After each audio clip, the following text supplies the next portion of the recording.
Welcome to today's very special episode of the Dog Training Dogma with your host, Shaun Thankachen. We are not in the studio today.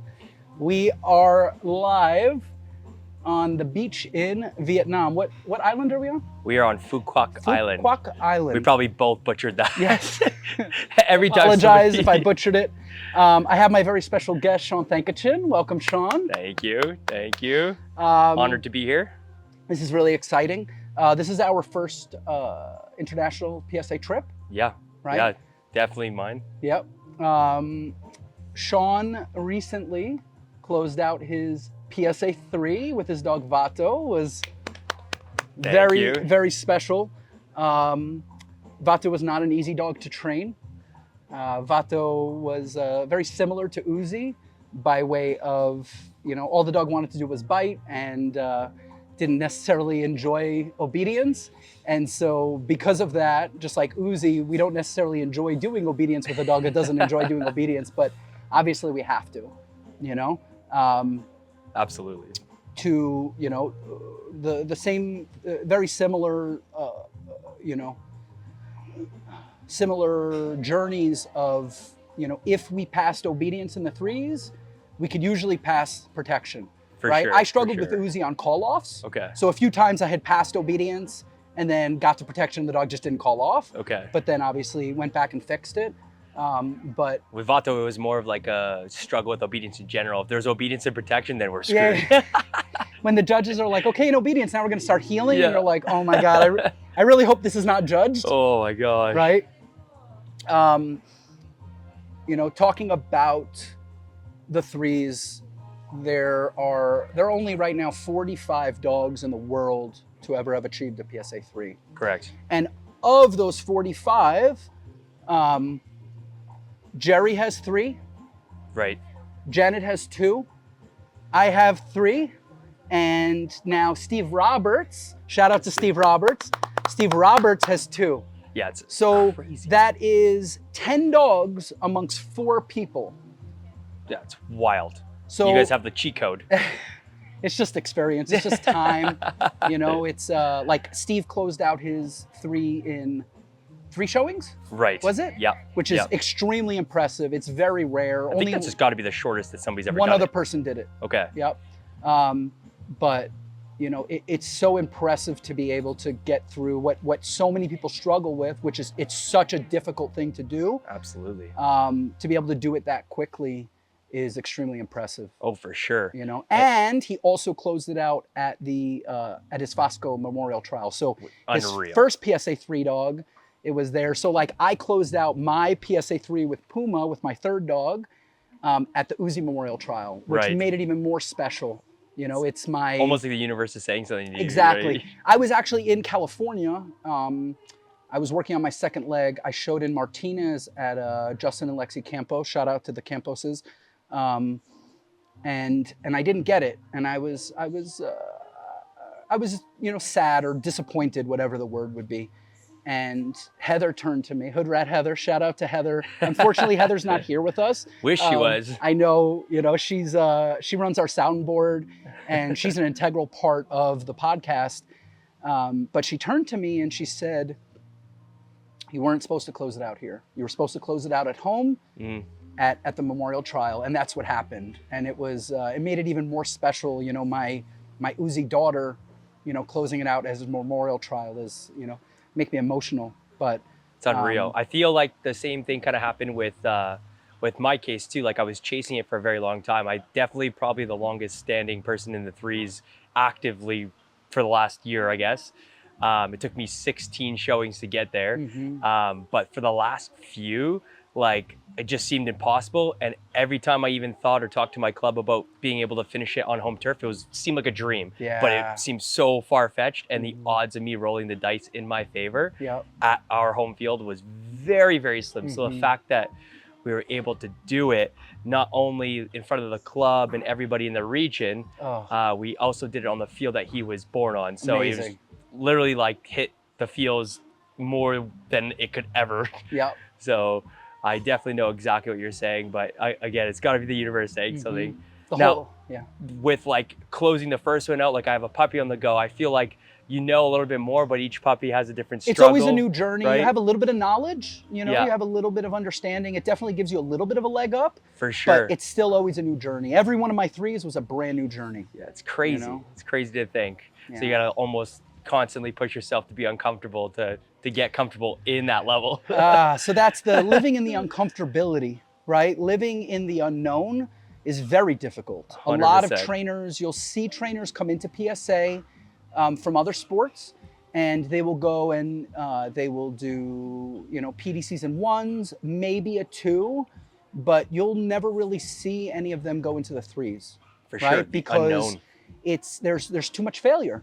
Right. I don't know the statistics for other years, but the last year that I remember the statistics, Clay Smith, shout out to Clay, who's our Southern director. He always does the statistics, and I love statistics for PSA. And 2019, up until nationals, the threes had a 100% failure rate. It's bizarre.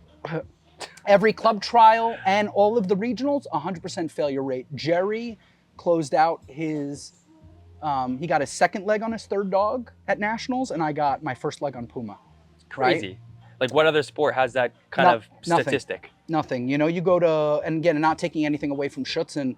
I love the beauty of Schutzen and the perfection of Schutzen, but you know, we ordered pizza. Thank you. We're on the beach. We wanted to order some pizza, of course. I've had nothing but Vietnamese food since we've been here, which is amazing. Sure. Thank you. But I was in the mood for a little bit of pizza, so they said that they would share pizza with me. What did Dorothy say? There's no place like home, right? No place like home, right? You know, it's the fact that it is so difficult and it has such a high failure rate. You know, a lot of people don't want that uncomfortability. I personally thrive through uncomfortability. Meaning, I don't like. I do choose it by way of the threes. Right. But I love the challenge. I love the fact when I first started in PSA, there were only 6 PSA 3 dogs. This is 2006. Crazy. So it's 1 a year, right? When Uzi closed it out, Uzi was number 10. So he was the 10th dog, which is, you know, which was the 10th year. Right. And he was the only dog that year. This year we had how many dogs? Was 8, 9? Yeah. 8, I think. And a big chunk of them were all international dogs too. Yes, so. it was you had a bunch of international dogs, which is amazing. I was sad that Tommy from the UK, right, who's an amazing trainer, shout out to Tommy, his bull herder, Harley, which was the first bull herder to ever get a PSA 3. Crazy. It was so impressive watching that man and his dog and their bond and their relationship, and the perfection of that dog was just outstanding. And unfortunately, he couldn't make it to the banquet. We couldn't make it to Worlds.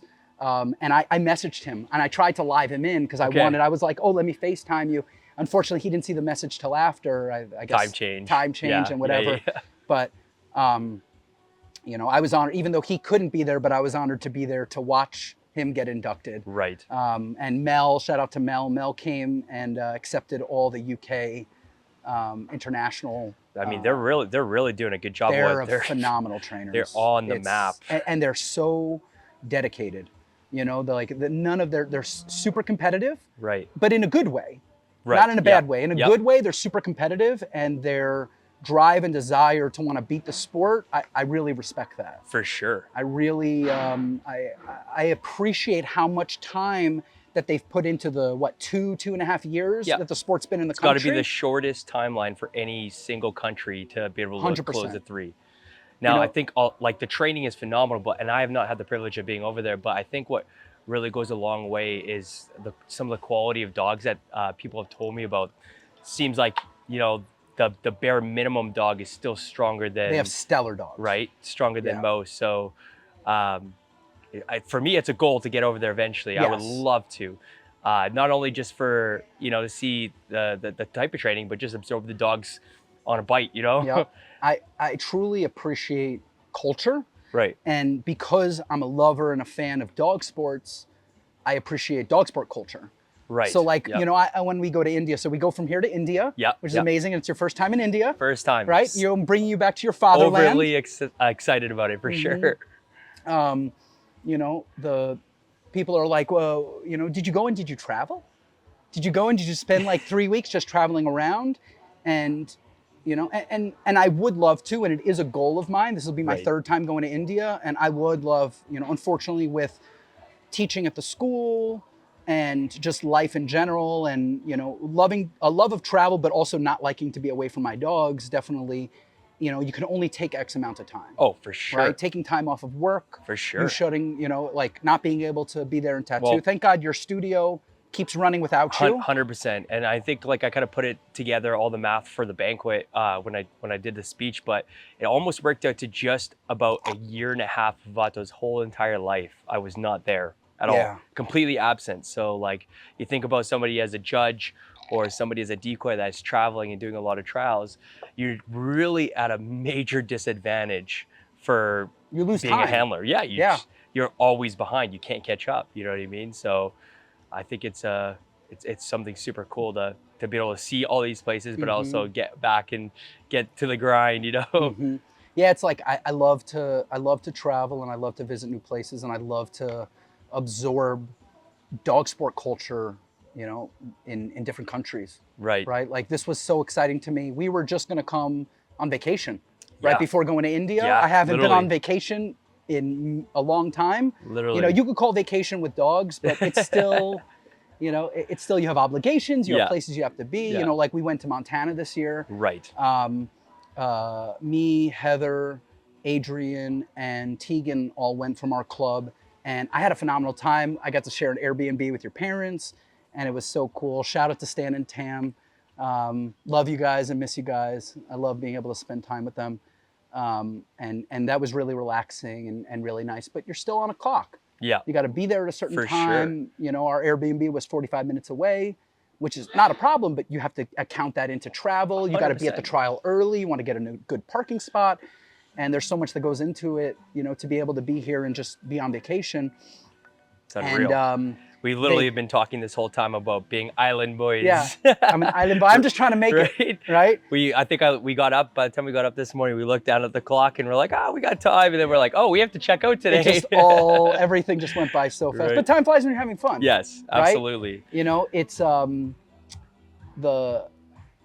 like we were just going to come for vacation and then they messaged us and they said, you know, we were going to go. I've never been to Thailand. I've always wanted to go to Thailand. I've never been to Southeast Asia. Right. I've been to India, I've been Right. to Asia, but never Southeast Asia. And they messaged us. And so right away I messaged you. I'm like, you want to go to Vietnam? And you're like, I've never been to Vietnam. And I was like, man, for someone that's been to 30 countries in under the age of 30 is wild. I'm 41 and I still haven't been to 30 countries. And so, you know, I think it's cool that we got to go to a place that I've never been here and you've never been here, right? Yeah. We've been learning as we go, try to pick up as many kind of little sayings and try new dishes and stuff. I mean, I feel like my my taste buds are a little bit more open than yours, but as I watched you try to eat a full chicken last night. When Richard pulled out the chicken head, that was a little bit interesting for me. You know, Can you imagine if something like that happened back home though, like at a restaurant, like especially in America, at least. In America, somebody's gonna try and sue somebody for that. Yes, we're in America. We're you know, I would say we live a very sheltered life. Yeah, definitely. Right? And things that are delicacies in other countries, we look at we don't really eat. Oh, for sure. sure. And so it was definitely interesting. But I love trying new things. Right. I'll try everything once. Yeah, right. yeah. I want to know if I like it or not. You can't say that you don't like something if you haven't tried it. Right. So, hence the pizza after eating Vietnamese food for the last 5 days. Oh, for sure. So. But that's a cool thing about doing these international ones. Like I've never had the privilege to do this until this time. Yep. But like putting yourself out there, I feel like you not only like gain so much knowledge about yourself, but others out there and how they're operating, how they're working in this dog sport industry, right? It's definitely not all the same everywhere, right? Yeah. I think you're kind of telling me like the difference with people and how they store their dogs, and you know they've got to be in crates obviously for PSA. So I never would have thought that would have been an issue, but Mm-hmm. it's definitely something that people deal with. They Yeah. don't have to crate them, or they don't have the room in their vehicles to crate them. So And it's different in Indian dog sport culture. They, for the most part, they don't crate their dogs. Right. Right. And their dogs are fine. In the States, the average person, if they didn't put their dog in a crate, how many times have you seen at trials that the dog, they didn't put the dog in the crate and no one saw it, and then the dog got out of the car and ran onto the field 100%. while another dog is biting. 100%. And it's a big fat DQ. Yep. Right. And I hate DQing people, but it's a safety issue. For Right? We have sure. to be, it's like we say safety third, but also first and Absolutely. second, right? We have to definitely be conscious of that. We are teaching dogs to bite, right? It's funny when we went on a tour yesterday, an island tour, Yeah. right? Because we're island boys. And we went jet skiing on the beach, and we ate seafood on a boat, in the Vietnamese Ocean, was amazing. But explaining to people, like, what do you do? And we're like, we teach dogs to bite people. And they're like, what? Right? It's The first reaction is always so different everywhere you go. And then if we show a video and they're like, oh, okay. It's kind of like police dog training a little bit, but we're civilians. Like, Right. Oh, okay, it makes sense. I feel like on the decoy side of things, people always have like a certain vice, like, oh, you wear a big suit, you're fine. You know what I mean? I go, no, But no. how many times We can feel the dog. Oh yeah. Yeah, Like, it just protects us from punctures. for sure. Yep. Like there's more times that I've been bit through the fabric than I have without it. So You were telling me a story last night of getting bit through a sleeve. yeah, literally I was working back before our trial in July, I was working Dallas's dog. Yeah. Shout out to Dallas and shout Adrian. Out to Dallas. Shout out to Stephanie, the breeder. Stephanie, Luca and Malwa's amazing phenomenal dogs. breeder. Just a little puppy. She's one of Uzi's breeders, right? It's crazy. It's amazing. It's crazy. It's really cool, not to cut you off, but she ended up telling me stories about Uzi as a puppy that I didn't find out. I was living in Chicago and I was talking to her on Facebook one day, and she started telling me, because she whelped Uzi, and it was so amazing to hear. I still had him with me at the time, but he was getting old, and to hear the stories was so cool. So shout out to Stephanie. I appreciate that. I was lucky enough to have a full day with her where I got to tattoo her. I did cool. a beautiful portrait of one of her heart dogs, and the whole time got to pick her brain, and it felt like she knew more about me and the dogs than I knew about myself. So she's such a wealth of knowledge. It's crazy. It's crazy. Absolute phenomenal breeder. But yeah, I was working one of the puppies she bred recently, and the dog was only maybe like 8-9 months. So I threw on a little Belgian sleeve thinking I'd be fine. As soon as I took the bite, the dog punctured right through the material. And I look up at everybody, and I'm working the dog in a trailer. I'm like, yep, in my arm kind of thing. And everybody's like, what is he gonna do? Dallas looks at me, she's like, should I help the dog? I'm like, nah. I just kept working. Savage. Do it for the dog, right? Savage. That's the love of the dogs, right? 100%. And that's the care for your friends, working your friend's dog. If it was For anyone sure. else, you'd be like, get this freaking dog off me.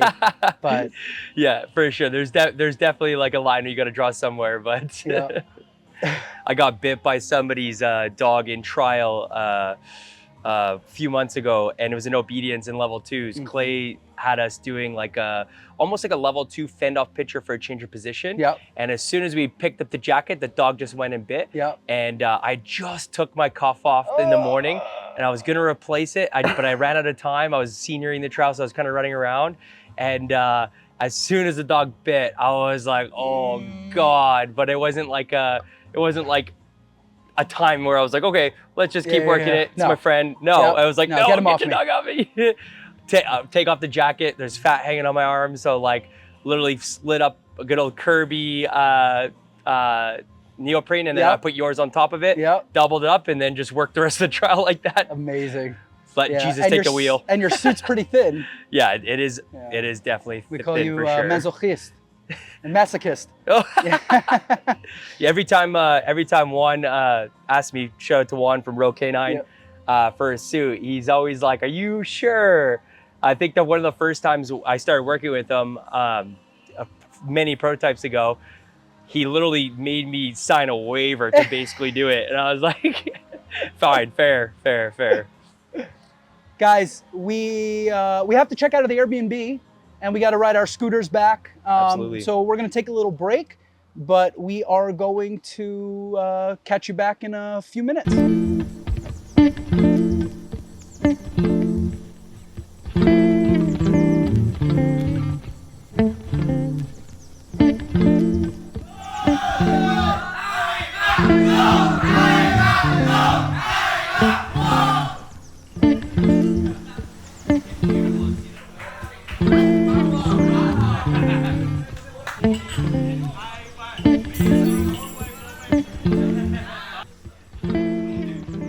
Welcome back. We are now in India. We are in India. Yeah, there was our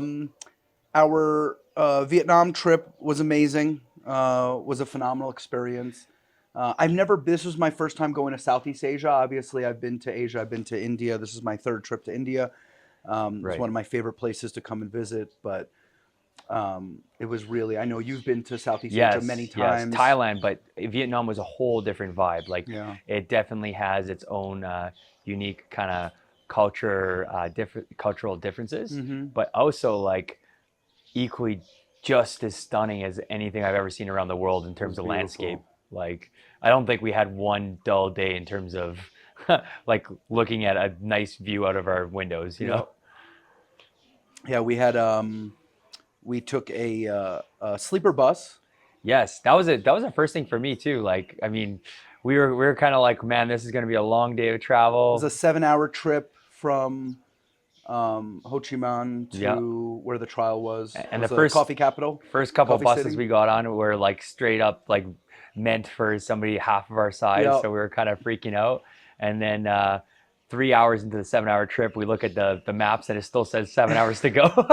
But then we hopped in this pretty cool bus. I mean, like, just like, you know, we had the full advantage of passing out. I walked back. I took a peek in your little cabin. You're just I had my snacks completely beached. The funny thing with that one was the roads in Vietnam are definitely not all that smooth. So a lot of honking and swerving. Yes, and trying to go to the washroom in there was pretty tough. I think at one point I was going pee and the guy slammed on the brakes and I popped out of the door, and the guy standing next, the one guy in the bunk there, he was laying in the bunk right there, just connected eyes with me, and I connected eyes with him, and then went back in. He looked at me and I looked at him. It was ridiculous. Yeah, it was a great time. The trial was very, very impressive for me, just because for a region that's so new, I didn't really have too much of a standard expectation. But I was definitely blown away with some of the obedience they're putting up, and for sure, and you know, their diligence to improve from the protection that they had, you know, seen in the first trial to now. Night and day. Even the improvements throughout the weekend. Oh, for sure. Yeah, I've been to a lot of new regions. You know, for PSA, you know, I was the first competitor from America to come and compete in Canada. That's where I got to meet your parents for the first time.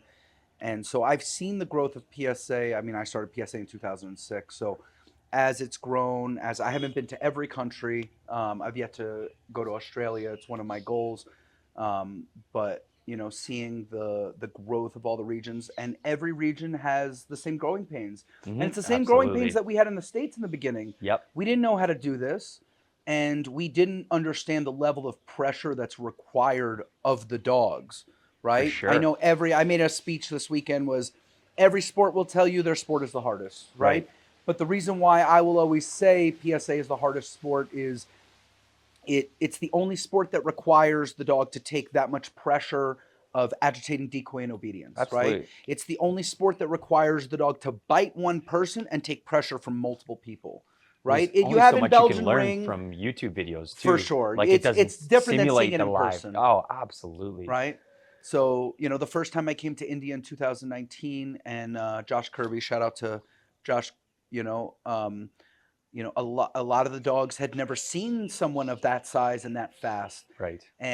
But it's so cool to me to see people not take the failures as negative. They use it as motivation, right? 100%. And PSA is the most humbling sport that you can do, right? If you don't like failure, pick another sport, right? This 100%. Is not the sport for you. It's the reason why you won't see top competitors from other sports come into PSA and compete anything other than the lower levels, Of right? I'm course. hoping that someone does one day, but up until now, there has never been. I always tell people you have to get comfortable with being uncomfortable. Mm. Like this, this It's very sport will throw uncomfortable. so many curveballs. It's Yeah. crazy. Yeah, I've definitely been humbled many times, but every time I failed, I was told, train harder, Jonathan. Yeah, And so I trained harder. And then I just kept training harder. And every time I failed, I trained harder. And you just come back from it, right? It's all about your relationship with the dog and the goal of beating the sport, right. right? When people come into PSA and they want to beat all the competitors, you're wrong Yeah, because it's you're not a you're good you're mentality. fighting yourself Yep, now. yep. You have to beat the sport. We're all here just to beat the sport together. Hmm. Obviously, at a championship, people want to win, and people are competitive. But realistically, it's you and your dog as a team against the sport, 100%. right? And demonstrating how far your bond and relationship can go. Because it takes a lot of bond, and you can So see it on much. the field when people don't have a bond with their dog. You see the dog deteriorate. The dog doesn't look for comfort in the handler. The dog looks for something else as comfort, and that's always going to be going away. Especially once you break the routine. Like level 3 really exposes some holes in that sense. Hmm. When you have to send your dog away, you need a certain sense of relationship if you're asking the dog to do an independent behavior, and expect that dog to come back and want to still perform. Actually care about how you feel. Yes, 100%. We were talking earlier in the podcast about Uzi and Bato, and they were very difficult dogs to train only because super independent, high levels of aggression, their own agenda, Yeah. right? And it's really hard to, even though you have an amazing bond with the dog, Uzi and I had a phenomenal bond, but when it comes to conflicting motivators, like now the dog really goes, well, this is what I want. Today I'm biting, Yeah. right? So I just showed you a video of Vato from the other day with Kristen handling him, and yeah, like he literally she just exists. He's just out there doing his own thing. You know what I mean? Like he wants nothing to do. He thinks he's controlling the obedience, and Yep. controlling the protection. So it's funny that it doesn't change as you get older for sure. and it's one of the reasons why I went to females, right? Female dogs, a little bit more handler sensitive. Yep. Yep. And so, but still decoy hard, right? We can't have a decoy sensitive dog, but sensitive to us by way of that the dog actually cares about, like my females care about how I feel. I think your personality lines up really well with female dogs too. Just like you're a very like open, like caring, high energy person. So like I think like that really echoes out well with the dogs that you've been handling over the last few years. Like guys who are a little bit more like stern and stuff, and a little bit more hard on like they don't reward quite as much, or don't give the dog the engagement it needs. Emotion. Yeah, the motion. That 100%. They struggle with those type of dogs, and it's almost like a write off for them. But you've proven multiple times that females can work. For sure. I'm 100% an advocate for female working dogs, right? I think, a lot of male dog trainers don't like female working dogs because they can't deal with the level of sensitivity by way of not being fair. Because male dogs, you can be unfair with them and they'll forget about it the next day. And it's like two bros, right? Get into a fight. I know I wasn't raised with a brother. You have a brother, Yep. right? But, get into a fight and then the next day be fine.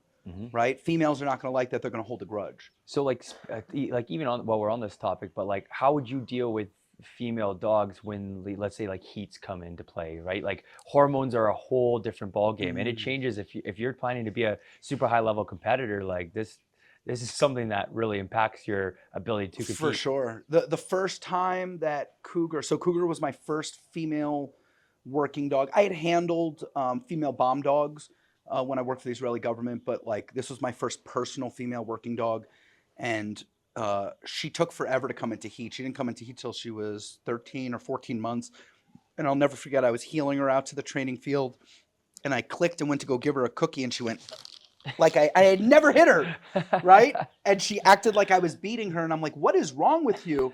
And so I look back, and she's in full-blown heat, and I was like, okay, we're going to go to the couch, we're going to eat bonbons, and we're going to relax. So I kind of play it to the dog. All right. How is the dog feeling? If the dog is in the mood, sometimes my females are extra spicy in that time. And I'm like, all right, okay, you're spicy in this moment. Fine, now we're going to work through stuff. But if they're just like, you know what, I'm just not in the mood. Because look, I can be a moody person. I try to be in control of my emotions in Mm-hmm. life, but in my head, I'm still moody. And so if I'm just not in the mood, that I just won't do it. Fair. Right. So I kind of feel the same way with the dog is if the dog's not in the mood, we don't have to do it right now. Mm-hmm. Right. It's all about my bond and my relationship with my animal. And so if this is going to be detrimental, I'm not going to try to push them through something that they don't want to do. Because if my dogs didn't want to do PSA, I wouldn't do PSA with them. Right. Right. I also obviously wouldn't select dogs that didn't want to do PSA. Mm-hmm. Part of my breeding program for, breeding for years is breeding specifically dogs for PSA because that's the sport that I competed in. Right. Right. PSA dogs align very well with protection dogs and police dogs. There's many police dogs that have competed in PSA. Right. There's many dogs that also are protection dogs that compete in PSA. So I think the program aligned and specifically breeding for traits that would make you successful in PSA or successful as a police dog. And Well, there's so so on and many so breeders that believe that like trialing a dog and training at a certain level in any sport will put stress and change the things like egg count and hormonal stuff like that. But you've proven multiple times that these females can work in the highest amount of pressure for a whole career and still breed very successfully. So I think it kind of validates any point against hormones. But one thing that I see on the protection side of things is a lot of guys will undermine the hormonal changes in male dogs as well. I guess classic term for what a lot of people use is fear periods. Yeah. Especially as a dog is on its way to maturing. But if you don't have a keen eye, like what you're talking about, and recognizing that the dog is more important than what you're trying to actually troubleshoot with at that certain time, and be able to pull the dog or put the dog up, then it could really negatively impact the course of your career with the dog for sure. And I've seen extreme dogs go through extreme fear periods. Absolutely. Right? Dogs that you're like, the average dog trainer that doesn't know what they're looking at, they'll go, he's a washout. Because he's going through a weird period. But a lot of times it's just defense that he doesn't know how to respond to, and he's not yet, confident enough to understand his defense. And then you watch them come out of it and you're like, these dogs are monsters. Well, if I told you when I worked that dog, when I first met that dog when he was 6 months old, he pissed himself. And now that dog went on to be an amazing dog and produce well. For sure. Again, people don't like to talk about the negative. Right. I think the most important thing is talking about everything. We do this because it's about knowledge, right? We do this. My main goal of the podcast was just to sit down and just discuss things, right? Have an open forum, an open conversation about dogs, about training, about dog culture. One of my favorite parts about traveling is I love culture, right? And I love dog sports. So I love dog sport culture and meeting people and understanding the dynamic of all the different clubs and how people get along and how people respond to each other. Bottom line, we don't know, all need to get along. Right. We just need to be able to all come together to be able to enjoy what Play in we the same enjoy sandbox. doing. Yeah. and then we'll all see on the field. Yeah. Right? Who has the better training? Who has the better dog? Absolutely. Who's the better handler? I think like in the early days with at least when I was introduced to the sport, like there was a huge kind of like thing around decoys saying like, oh, like we got to run this dog, and it was a big kind of not like a ego boost, but definitely like some sort of confidence playing in, like if he like this decoy ran this amount of dogs and this decoy didn't run any, it was kind of like a certain thing that kind of exists in the sport. But nowadays, like over this past weekend or the last couple weekends, really, the sport's become more so about like decoys. It's about trying to steal points. For right? sure. That's our job in the end of the day. I don't want to be the person responsible for ruining any training or being a detriment to the dog's confidence. But my goal and my job out on the field is to be able to try and see the little nooks and crannies where I can steal some points and make it harder for that handler to, demonstrate their training. So and you'll see it like, okay, the dog was going to get ran regardless. It's just which decoy is going to do it. Is it compounded stress? And I'll see it as a judge. Like I'll see the compounded stress. I'll see the dog go through the handler attack and bite, but not really be comfortable. And in my head, I'm going, there's a good chance this dog is going to run on this next bite Right. because the decoy before got in his head. Mhm. You know, I'll never forget. I was working. It was the only championship I had ever worked. It was Pitbull Nationals in 2011, and obviously, there is as a decoy. You know, you're putting yourself out there. You're getting bit by dogs. There definitely has to be some sort of, you know, not necessarily ego, but bravado of my confidence of charging at these dogs. And I turned to the decoy. I was working the front half. I turned to the decoy, working the back half, and I go, I'm not going to let you work any dogs today, right? Because these dogs are not ready for PSA decoys. Right. And the judge was a gentleman named Ron Marshall. He's an old school Okay. IPO trainer, phenomenal trainer, loves defense. And I had never done this before. And I asked him, I go, as decoys, it was me, Josh Knowlton, and we're like, well, what do you want us to do, right? And he's like, well, there's two levels. There's a novice, and he goes, vanilla, right? You know, show the dogs, but like your goal is not to run these dogs, okay? Right. And then he goes, the open level, he goes, run all these dogs off my field. And I was like, okay, when the judge said that to me, I'm like, no problem, right? Yeah. I only let one dog get through me and went to the next guy, and that dog won the championship, you know? Wow. But it was like, and it wasn't necessarily me, it was the dogs weren't prepared for that fight. And the judge is like, well, they could have entered the open, the novice, they put their dog in the more difficult thing because it was worth more points. Right. So to me, that's the ego of the handler. Yeah, absolutely. You're right? putting yourself before your dog. You can't have an ego as a handler, right? Anyone that I've ever seen come into sport that has an ego coming into it, the dog always suffers. They never do to the extent of what they believe that they feel that they should. Right. You know, This sport is truly humbling in that sense, for sure. Like, I don't think there's any other occasion where you're going to be like, okay, like you think you're prepared, and then you come up with a different surprise scenario or surprise routine for level 3s, and you're just so thrown off kilt in terms of, you know, your normal average session. So ego kills talent. 100%. Right? 100%. You know, and it's unfortunate that sometimes, and I'm gonna use you as an example, is a lot of times because you're confident and because you're so good at what you do, unfortunately people sometimes misread it as ego.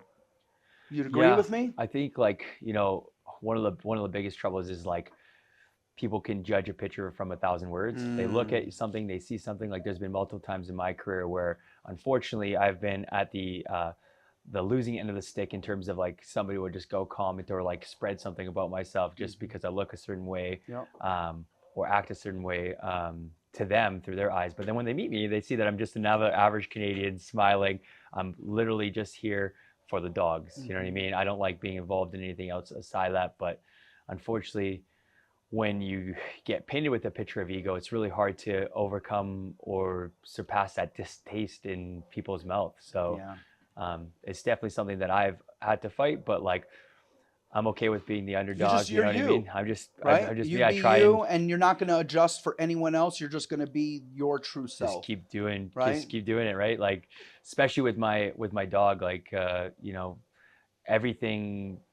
If there was anything that ever negatively impacted him in terms of like physicality, if he was ever injured or anything, even after I got the first leg of the 3, I told everybody around me I was going to retire him. There's no way, nothing at the expense of the dog, that this title was worth more than him and his longevity for the rest of my life. That's why I chose to retire him as soon as I got the 3. I could have definitely tried to make an effort and show at nationals and keep bringing him out for, you know, regional or national events, but to me, he's worth more than anything a title will ever give me. He proved himself many times over. 100%. You know, 100%. And now breed him. Now we breed him. Yeah. Right? Definitely going to, for sure. Sure. He's how old are the Vato Chola puppies? So the first litter we did, they just turned 2. They're really cool dogs. I think like your lines are really known for being super biddable and willing. And a lot of Vato's background is a lot more like old school, like Belgian and PSA lines that are pretty tough and hard-headed. So it like mixed together. It's a good combination. You'd hope so, right? That's with breeding, you never know, right? It's all a crapshoot. You're relying on a piece of paper. Lottery balls. right? You're hoping that they align. 100%. And so the first litter was kind of just to test the waters. So I kept 3 of the puppies locally so that I could keep a good eye over them and see how they developed, because I was really worried about breeding Vato. And they've turned out really stellar, each in their own fashion. Some are a little bit more like the Hatid lines, Yep. and then some are a little bit more like Vato's lines. So Yeah. it's really cool to see. And then we've even had a puppy that's split right down the middle. So Oh, like okay. that's cool. like if you could have one dog what you would expect to the breeding to go, like Yeah. we got one of those. So hopefully we can recreate that one more time. Yeah. Um, It was always a dream of mine from when I met the family and when I had come to Calgary the first time. I was like, I want to get a dog into this program, right? I want to get a dog into this family. It doesn't matter which handler, right? I want to have a dog in this club. And so when we were talking about you guys, we said, okay, we're going to take a Puma puppy. And I remember Kristen messaged me. Shout out to Kristen. We miss you. Um, she's like, "Ugh, we have with the timeline of breeding the puppies, she goes, we have a European vacation. And she's like, I'm sorry, we're going to have to skip out on this litter. And I said, the fuck you are. I said, I'm going to hold on to this puppy until it's time for you to come back. What was it, a month or two? yeah, literally. We Right? went to Italy and Greece. Thank God we did. Yep. It was literally life-changing in terms of being able to not only elevate our training, because it changed completely how we train. Yeah. Because a lot of times, like coming up and learning from you and our e-collar program was basically essentially built off your program. We had a hard time implementing on all of our dogs who are not only well into their career, but they're a little bit harder headed. Whereas Chola from Puma Riot was really, really like evident that your program is designed for these dogs heavily. So I was just telling somebody this morning that I've literally seen Kristen go out there and train a whole level 3 obedience routine with a piece of lettuce. That's wild. Yeah. Yeah, I could literally, I'd say with Uzi, I could pull a piece of grass out of the ground and I could reward the dog with grass. It's Like ridiculous. anything that you could give him, he was just happy to have anything, you know? Ridiculous. So it's really a test to the lines for sure. I definitely enjoy biddability, right? I'm not really a fan of like these super independent dogs for what I do. Right. Right? If I did something else, I might enjoy that, you know? But It took me a long time to realize that, though, because I specifically chose Vato from a litter my parents had bred, and I specifically picked the most independent puppy because I wanted a dog where I didn't have to build or troubleshoot when I got to the higher levels, especially where my club was at the time, because I didn't have anybody else to really help in terms of doing high level pressure with them. But looking back on it, like once I bred Vato and Chola, the puppy that we kept back, Patron, it took me a good solid 14 months before I had to understand that I really do love the dog and love the way these dogs perform, because handling a dog that's so independent, going to a dog that's so reliant is something that nothing could have really prepared me for that. I watched other people go through it, but I really struggled for the first year getting him to basically get off me and or like do anything in terms of sendaways and not constantly checking back with me. It's not that he would leave the situation or not display the behavior, but I'm always in his mind. Like he literally can't get me off his mind. yeah. It's the coolest thing ever. And the thing that I really appreciate is I no longer have to rely on anything that's super heavy in terms of reinforcement, and punishment barely exists in his life. It's nice. Isn't it a pleasure? I literally I raise hate my correcting voice. dogs. Obviously, if they Yeah. need it, they need it. Yeah, but you love them. You don't, like if you can do it without it, or keep a very minimal amount, like I still use, slight reinforcement to help increase speed and stuff. But if you can do it where you raise your voice and your dog's like, Daddy, that's the best thing possible. Because I'll tell you what, when I'm on the trial field, if I raise my voice, I'm pretty confident that I will be able to give a more impressionable command. Yep. in the end of the day. As opposed to Vato, you're like, ah, and he's like, ah. I was just trying to be as calm as collected, Yep. but over his barking, you couldn't hear anything. Couldn't even hear I basically had to have my own routines. I couldn't hear the steward. You're like, what? What did you Right. say? For everyone watching, this is the universal in PSA. If you can't hear the steward, you do this, right? Just a little tip and trick. And I learned that I had a routine where I couldn't hear. And after the routine was done, they're like, exercise complete. And I walked over to Jerry and I'm like, I couldn't hear the steward. And he goes, well, you didn't say anything. And I was like, oh, what do I do in the future? He goes, go like this. And I was like, got it. Yeah. Right? Yeah. We learn from our failures and we grow sure. from that, you know? sure. I wanted to really thank you for everything you did as a senior decoy at both of the trials, but even more so in India because, you know, all of the decoys that were here, you know, I watched them certified 2 years ago, right? And they're all phenomenal decoys and they bring a ton of pressure, but, you know, to watch you then guide them and show them all of these advanced tips and tricks and techniques and what to do when shit goes bad and breaking everything down. Right. And that's why, like, I was like, you know, Shaun's teaching. So I kind of just took the handlers and I almost like drew out the handlers meetings a little bit because you were teaching so much. Right. Right. But we need to develop the decoys. Yes, Obviously, we're here for the 100%. dogs and we're here for the handlers, but the decoys will benefit the dogs and the handlers. For sure. Right? So, you know, to me, it's very important when I have a senior decoy that's going to be very nurturing and caring and teaching, I really want to give them their own, like, that's your job. Right. Right? And you frickin' set up the field for me. Went over the routines ahead of time. Right from like the first second I was asked to do something international, it's like the highest honor of my whole career yet. So I definitely didn't take it lightly, like in terms of, first of all, my own conditioning, but also like mentally preparing myself on how I was going to make sure I could give back to the community as much as I could from a knowledge standpoint. It's not like anybody was doing anything like radical or incorrect. The decoys here still development. absolutely impressed me. I was blown away with the amount of talent over here. But it's those little kind of tips and tricks and slight changes that are going to elevate you from a good decoy to an excellent decoy, in my opinion, in terms of trial work.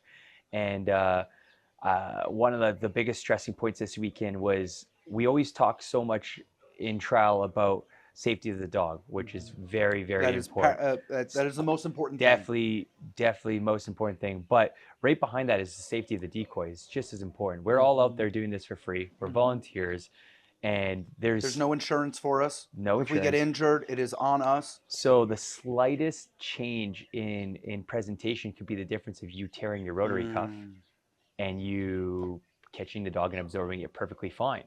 So I think like that was kind of my biggest emphasis on things. And luckily you gave the time in the day to be able to walk through. Sometimes I think we went through some scenario walkthroughs up to 3 times to make sure everything was absolutely as perfect as it possibly can.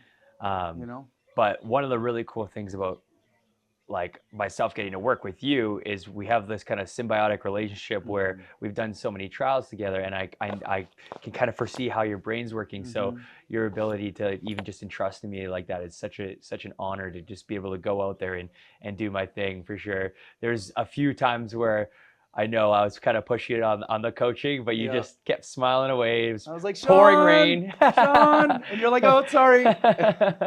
Right. So, but man, can we talk about the decoys? Like, it's so crazy to see. Yeah. This is my first experience getting to work away from home. I've, of course, run into the path of other international decoys on North American soil, but never did I have any expectation to see what I saw this weekend. Absolutely brilliant. There's no way that one of the decoys here in India will not make a national level at some point. They're 100% capable. A year or two away. The talent is there. The drive is there. I haven't seen decoys this hungry to work in such a long time. You get decoys in the States, and you know it's not often, but every so often you get people that are just like a little bit lazy, or not necessarily lazy, but not to the extent of the drive that they're just hungry. Yes. right? There's a difference between I'm here and I'm ready to work versus I am hungry. People were literally fighting to be in this trial, so much to the point that Mhm. I literally would sub myself out Yep. of places just to get them in. Yep. They wanted to work. If I didn't put them in a level, they were like, why not? Yeah. So I was so impressed. But I think you with did that. a really good job of putting everyone where everyone got bites, everyone got to do something. I always feel bad about like the one guy that's just like that guy's showing money guy. Right. You know? Thankfully, this trial was the largest India's I've ever seen. So Yes. 22 dogs the first day. So huge, Extremely huge hats off to impressive. that. That was amazing. Across every level except for the 3 on the first day. Yep. And then on the second day, we got to see our first 3. So we had PSA history, right? Yep. Dev was the first person in Asia to close out his PSA 2. Well and done. right after him, the next person, Bunty. Congratulations to both of them. Seriously. And it just worked Shout out to out Bunty. because Dev had a lower obedience score, but that made him then the first one. Yeah. And then Bunty right after, 2 extremely talented trainers, extremely passionate trainers. Yeah. I've seen them both from the first time I came, and you can see how much heart and soul that they put into their dogs, and you see the dogs from their program. And so, you know, these 2 gentlemen are, you know, like pioneers of PSA India. And you need both of those programs, right? They're different programs, but you need the programs and, Well, you know, correct me if helping I'm to wrong, develop but people. like getting dogs here in India, for Very those who don't difficult. know, is Very difficult. It's almost illegal, right? It's getting easier now, but for a long time it was nearly impossible. It's crazy. You know? And So- to have the talent and dogs that they have here is really impressive. One thing that really stood out to me with Dev's dog Ronan was how big of a dog he was, but how And he much of a moves. gas tank he still Yeah, has. he moves. Like most of the time when you have a dog that's, I mean, he's got to be well over 80, 85 pounds. For sure. But it's very rare where you see them in the 3 be able to perform and not get gassed out. Even in the 2, like your surprise scenario on that first day was no joke. Yeah. And he just scooted by. Yeah. Yeah, I'm typically I'm a medium kind of sized dog What guy. would you classify right? medium as though? Anywhere between 40 to 70 pounds. Okay. Right? I Okay. really typically don't like a big dog because I find that bigger dogs for the most part are slower and I like a fast dog. Right. So I'll take that 55-pound dog over that 75, 80, 85-pound Right. dog. But then you see dogs like Ronan that, man, those dogs have gas. Right? Right. Because I like that fast, quick, 100%. twitchy kind of dog. I don't need I'm a big guy. I don't need a Right. huge dog. But, you know, I like big bullies. For But, me, you know, I thought for the longest time the best size of dog was around 60, 65 pounds, just in terms of, again, the longevity of endurance as well as just the ability to be able to manipulate the dog a For bit. sure.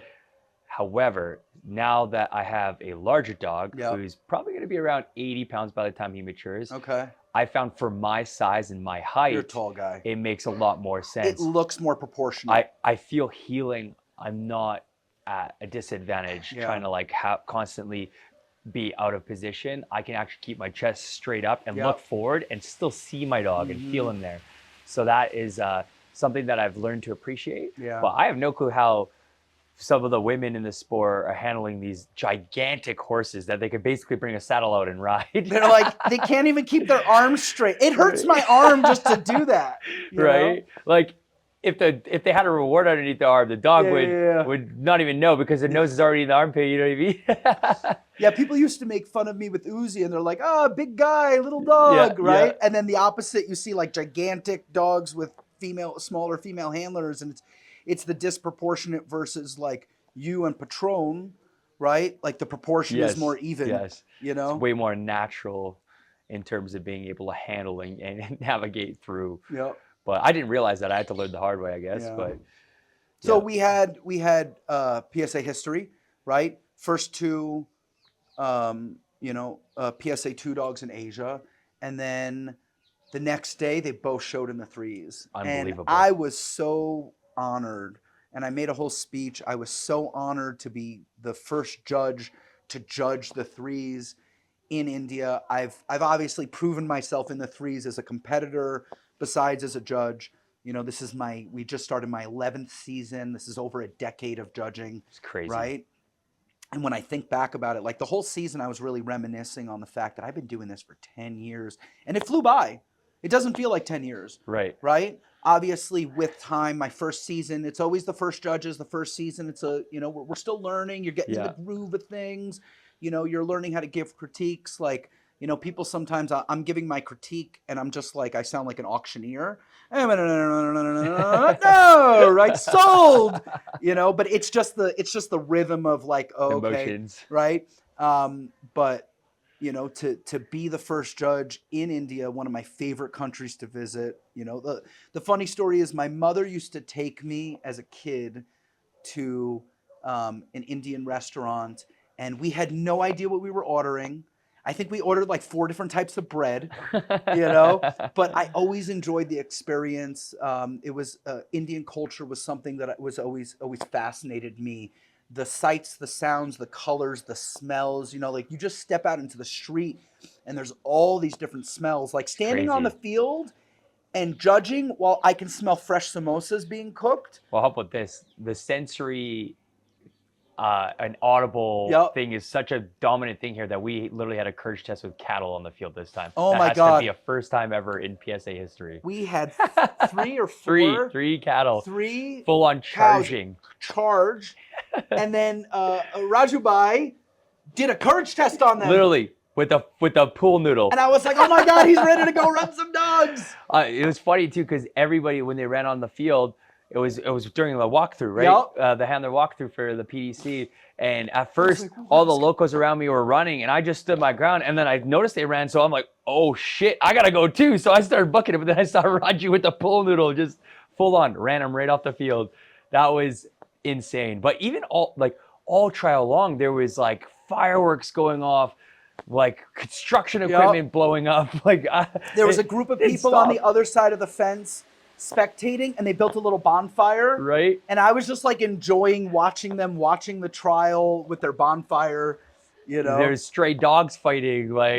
I was so thrown off by it because every single time when the noises went off, I was like, my sensory was going off the charts. But everybody looked at me like, it's just India. All the dogs are used to this anyways. It's not gonna throw them off. which is so cool because I've seen dogs. I watched a dog get ran by a bunch of guinea hens on open field one day at a trial in Ohio, but the dogs had never seen that. I remember I was judging a trial and the owners had horses.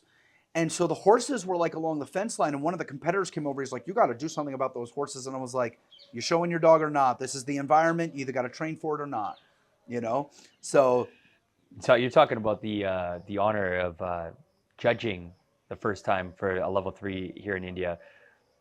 Now, being the senior decoy was something for sure that I'll always hold dearly to my heart, especially because everybody except for one decoy has never, ever stepped foot in trial work for a level 3. Yep. So there's a lot of teaching and a lot of guiding, and it was really cool to see how much everybody absorbed, and then they held their roles. The hardest part about decoying this upper level is memorizing your role and only your role, right?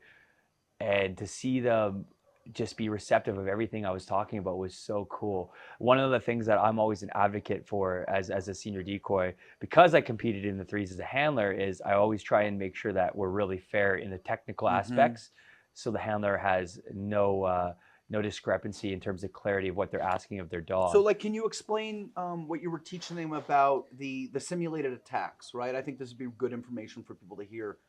Yes. Like buckets of balls and stuff like that in obedience. For example, with this trial, we set up a send a place in the back of a vehicle, and you're seeing a lot of these send away behaviors attached to protection pictures from the decoys. So we had buckets of balls from both sides. And it's so important to me that if there's a jump or obstacle, that changes the speed and the perspective of how the judge or how the decoy can judge the dog coming into you. Yeah. So it's important that when you're giving these pictures of aggression, they have to be visible but not directed towards the animal. So we had the buckets of balls going within the line of sight of the dog, but nowhere in the path of the dog. So But the dog was coming downwards to the here. ground Right. to protect the balls Yep. from being able to breach the Not point going of the at animal. the dog, which would be constituted as an attack. And in that Exactly. situation, I would want my dog to bite. Exactly. Oh, 100. As a handler, if anybody at any point hit my dog with a ball or water, Dog's supposed to or bite. even stepped in that 3-foot bubble, Yep. I 100% think it's okay, and I'll be happy if my If the dog judge bites. fails me, That's I'll okay. take it. That's okay. But my dog made That's the right what we're decision. here. We're here to train our dogs, and there has to be some sort of drawn boundary at any given point.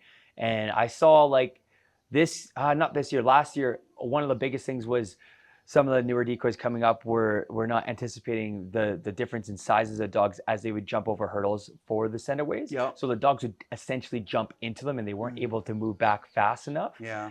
So that's a really, really big part of our job as professionals, to be able to judge these things and anticipate. Let's make sure we put ourselves in a position where we can't interfere with the clarity of what the handler's asking. So the water, for example, it's a variable that's very hard to control for anyone. Yeah. So in terms of obedience, if we're using a bucket of water, we're using a hose, I don't want to put myself in a position where that's ever going to come anywhere close to the animal. So like it's a lot of course, pouring or throwing completely to the side, nothing towards that pocket of where the dog has to demonstrate the behavior.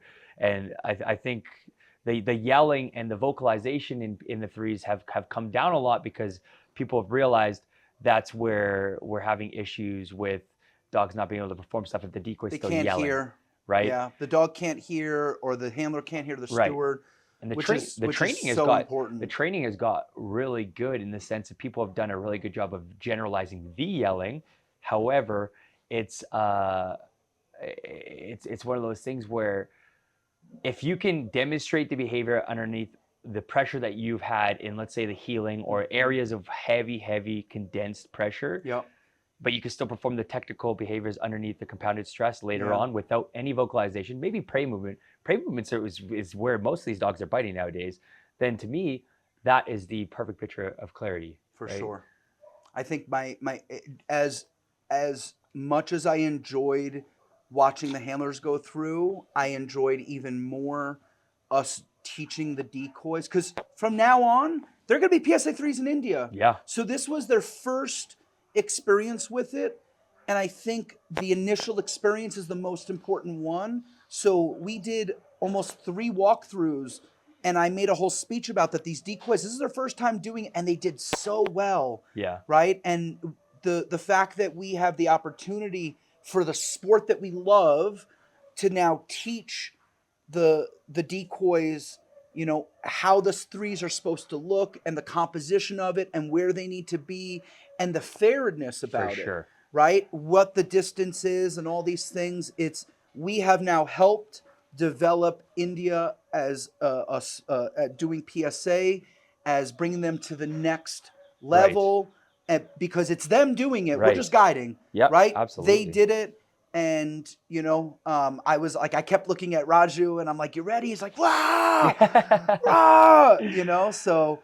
Yeah, beyond ecstatic. It's funny, you were talking about being like how fast time flies, and you know, being a judge for 10 years. It's funny because until this year, it's official, like people started looking at me at trials as a veteran, and it feels so weird because I feel like I'm still like willing and able, and I want to be out there all the time. But it's crazy to look at, let's say, this last trial where everybody was like giving me way more than I should deserve in terms of how much they were praising what I had to say, and I'm so appreciative about it.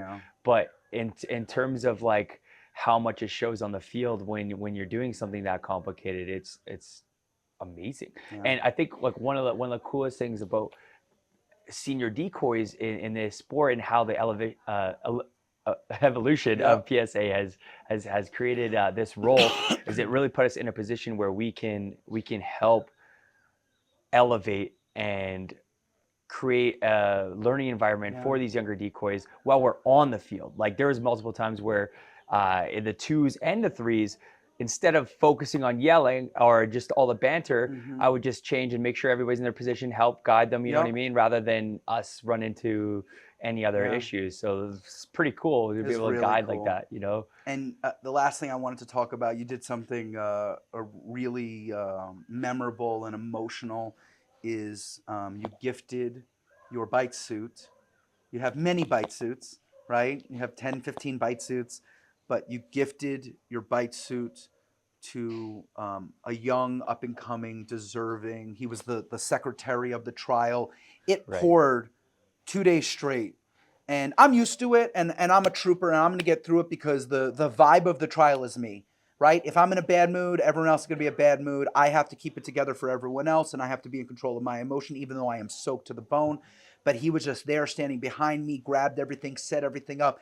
I turned to him multiple times. I'm like, dude, I'm freezing. I need a cup of coffee. He went and grabbed me a cup of coffee.